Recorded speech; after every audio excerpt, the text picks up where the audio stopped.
Juneteenth is the day of Jubilee, the day that freedom arrived, a day of joy.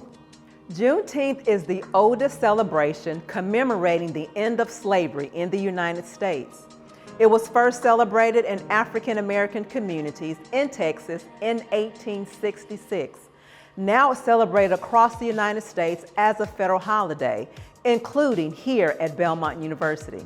At Belmont, we are continuing to push forward with our bold path to pursuing social justice, from initiatives working towards diversity, equity, inclusion, and belonging on campus and beyond, to the creation of the Hub, to the student activism we see and encourage among our student body. We are learning to love one another deeply. The celebration of Juneteenth is one annual reminder of the environment of care and concern for each other that we strive to cultivate here at Belmont. We invite you to celebrate with us.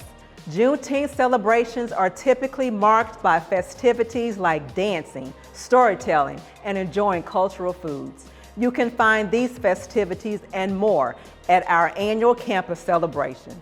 Join us in recognizing the importance of this special holiday and in helping educate others on what it means to celebrate Jubilee.